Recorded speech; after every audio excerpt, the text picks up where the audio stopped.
श्रीराम समर्थ. समर्थांनी एक सुंदर असा बोध आपल्यासाठी प्राप्त करून दिलेला आहे. आज ज्या गोष्टीत मजा वाटत असते ना, त्याच उद्या दुःखदायक ठरणार असतील तर. आज आपण आनंद घेत आहोत, परंतु आज मजा वाटणारी गोष्ट उद्या दुःखदायक ठरत असते. याचं कारण काय बघा. पाहायला जर गेलं तर बेडूक आणि गरम पाणी, ज्याप्रमाणे हळूहळू पाणी गरम होत असतानाही तो पाण्यामध्ये राहत असतो, कारण त्याला तापमान बदलाची जाणीव होत नाही. त्या बेडकाला माहीत असतं की पाणी आता गरम होत चाललेलं आहे, आणि त्यातून तो बघा प्रत्यक्षात प्रथमतः गरम पाण्यामध्ये त्या टोपामध्ये असणारं पाणी त्याला गरम वाटत नाही. त्यामध्ये तो मजा घेत असतो, आनंद घेत असतो, आणि त्याप्रमाणे बघा प्रत्यक्षात जीवन जगत असतो. आणि हळूहळू त्या पातेल्यातलं पाणी जसजसं गरम होतं ना, तसतसे बघा दुःख होत असतं, वेदना व्हायला लागतात. त्याचप्रमाणे बघा भाग कसा दिलेला आहे. अशा वेळी अजिबात आपल्याकडे दुर्लक्ष होता कामा नये. आपण आनंद घेतो, प्रत्येक गोष्टीमध्ये आपण आनंद घेतो. ज्या गोष्टीमध्ये आपल्याला मजा वाटते ना, उद्या तीच गोष्ट आपल्या अंगी येऊ नये किंवा आपल्या जीवावर उठू नये, यासाठी आपण खूप प्रयत्न करत असतो. परंतु आपल्याला कळत नसतं की काय होणार आहे. आपण त्या गोष्टीचा आनंद घेत असतो.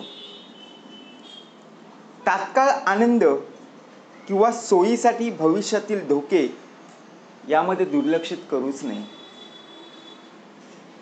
बदलत्या परिस्थितीबद्दल आणि धोक्यांबद्दल नेहमी जागरूक राहायचं असतं.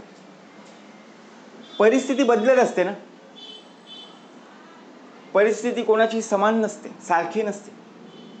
जसजसे दिवस बदलत असतात त्याचप्रमाणे बघा हळूहळू परिस्थितीमध्ये सुधार होत असते, किंवा एखाद्या वेळी परिस्थिती बिघडू सुद्धा शकते.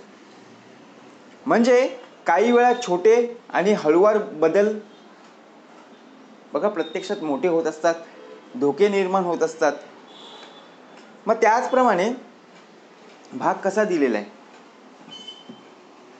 आज या गोष्टीत मजा वाटते. आपण लहान होतो, लहानपणी आपण खूप जणांशी खेळत असताना एकमेकांच्या घरी जायचो, आजूबाजूच्या शेजारी पाजाऱ्यांच्या नातेवाईकांच्या घरी जायचो, बिनधास्तपणे खेळायचो. तेव्हा आपलं लहानपण होतं ना, बालपण होतं. कोणी ओरडला की तिथून आपण बाहेर निघायचं, दुसऱ्यांच्या घरात खेळायला जायचो. परंतु आपल्याला कळत नव्हतं, तेव्हा आपण आनंद घेत होतो. परंतु आनंद घेत असताना आपण फक्त एक गोष्ट चुकलो, ती म्हणजे आपण सर्वांशी खोटं बोलत होतो. परंतु बघा आपल्याला कोणी विचारलं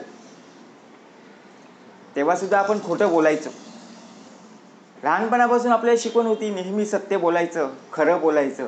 परंतु आपण काय विचार केला, खोटं बोललं आपल्याला कोण पाहणार आहे, बरोबर की ना. आपण लहान आहोत, आपण खरेपणाने बोलतो, परंतु बघा अचानक आपण खोटे सुद्धा बोलतो. परंतु तो खोटेपणा आपल्या अंगाशी इतका येतो ना, त्यावेळी कळत नसतं. ज्या ज्या वेळेला आपण बघा प्रत्यक्षपणे मोठे होत असतो ना, त्यावेळी आपल्याला त्याची जाणीव होत असते. आता एवढंच कशाला, समर्थ म्हणाले, या तरुण वयामध्ये आपण व्यसनामध्ये अडकलेलो आहोत.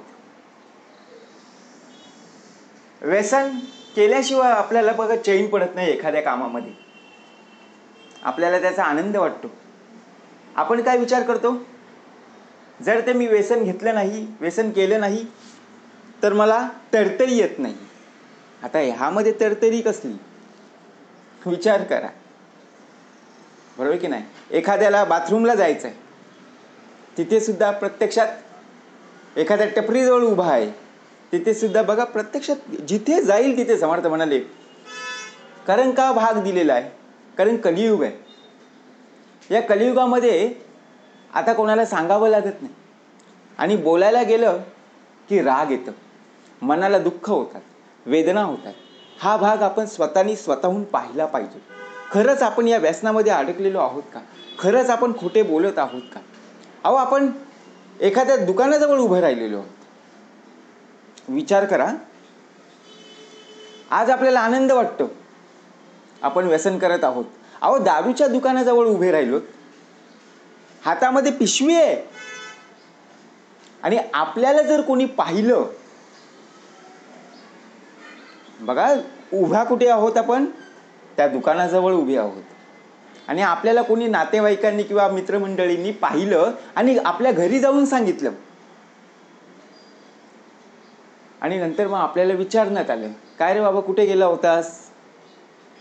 आपण काय विचारू, काय बोलू की बाबा मी इकडे मित्राकडे गेलो होतो.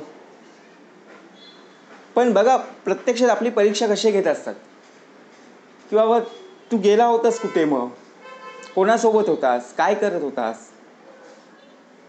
तेव्हा आपण खोटं बोलत असतो, बरोबर की नाही? म्हणजे आपण कुठल्या दुकानाजवळ होतो ते आपल्याला माहीत होतं, परंतु नंतरच्या वेळी बघा आपण काय करत असतो, सावधान होत असतो ना. म्हणून ज्यावेळी आपण बघा एखाद्या किराणा स्टोअर्स असेल, दुकान असेल, तिथे उभा राहिलो आणि आपल्याला कोणी पाहिलं तर आपल्या घरी जाऊन सांगतील का? नाही सांगणार. कारण का? आपल्याला त्या आवश्यक गोष्टी आहेत, जीवनावश्यक वस्तू. परंतु तू पानटपरीजवळ उभा राहिलास आणि व्यसन करत राहिलास, नाही लपवू शकत. तू आज आनंद घेशील. आपण बघा कॉलेजचे मित्र असतात की ना आपले मित्रमैत्रिणी, आता पाहायलाच नको, कलियुग चालू आहे. आपण ग्रुप बनवतो आणि प्रत्यक्षात त्या व्यसनामध्ये अडकतो आणि इतका व्यसनामध्ये अडकतो की आपण प्रत्यक्षात आपणच आहोत हे विसरून जातो. मग यातून मोकळी कधी निर्माण होईल? आपली मोक्ष म्हणजे आपली सुटका केव्हा होईल? आपण आज ज्या गोष्टीचा आनंद घेतला ना, उद्या तीच गोष्ट आपल्याला बघा प्रत्यक्षात आजारपणात आणि अंथरुणावर लोळल्याशिवाय आपण राहणार नाही. कारण का? जे वय असतं ना, त्या वयामध्ये जर आपण बघा उत्तम प्रकारे वागलो नाही ना, तर पुढचे येणारे दिवस आपल्याला धोके आपल्याला पाहायला मिळणार, एवढं मात्र निश्चित आहे. कारण का? आपणच स्वतःहून काय केलेलं आहे, बीज पेरलेलं आहे, तशीच त्याची फळं आपल्याला पाहायला मिळणार आहे, बरोबर की नाही? ज्याप्रमाणे आपण चांगलं झाड, चांगलं रोप जर लावलं, समर्थ म्हणाले सुसंगती सदा घडो, सुजन वाक्य काणी पडो, कलंकमतीचा झडो, विषय सर्वथा ना बोलो, बरोबर की नाही? परंतु जर आपण विषारी, बघा प्रत्यक्षात बियाणं पेरलं ते विषारीच उगवणार आहेत. म्हणून समर्थ म्हणाले, ज्याप्रमाणे आपला देह व्यसनामध्ये न अडकता, कुठल्याही वाईट संगतीला न लागता चांगल्या प्रकारे जीवन जगता यावा, यासाठी प्रयत्न करणं गरजेचं आहे. आपल्याला प्रत्येक गोष्ट आनंद घेता यावा यासाठी आपण प्रयत्न करत असतो. आज वाटतं आपल्याला खूप आनंद आहे, परंतु उद्या तीच गोष्ट बघा प्रत्यक्षात आपल्याला वाईट वाटते. असं वाटतं की का, कशामुळे? तर प्रत्यक्षात आपण केलेल्या त्या कार्यामुळे. कारण उद्या तेच दुःख देत असतात. आपण बघा डोळ्यांनी वाईट पाहतो, बरोबर की नाही? कानाने वाईट ऐकतो, मग उद्या तेच डोळे बघा प्रत्यक्षात दुखायला लागतात. कारण का? लिमिट असते, एक मर्यादा असते. जर रात्रंदिवस आपण मोबाईल घेऊन बसलो, डोळ्यांना ताण पडतं ना, बरोबर की नाही? मग बघा प्रत्यक्षात त्रास होऊ लागले. कानाने ऐकतो, ते हेडफोन लावतो. समर्थ म्हणाले, कुणाच्या अंतरी लागेल धक्का, ऐसे वर्तणूक करू नका आणि कुणालाही बोलू नका. परंतु प्रत्यक्षात जर पाहायला गेलं तर या कलियुगामध्ये सेम पाहायला आपल्याला मिळत आहे. मग यातून आपल्याला मोकळीक, यातून आपल्याला मोक्ष कसा प्राप्त होईल? म्हणून समर्थांनी आपल्याला आजचा हा बोध आपल्यासाठी प्राप्त करून दिलेला आहे. आज ज्या गोष्टीत मजा वाटत आहे त्याच उद्या दुःखदायक जर ठरणार असतील तर त्यातून आपला देह हा सावध असणं गरजेचं आहे. जय जय रघुवीर समर्थ.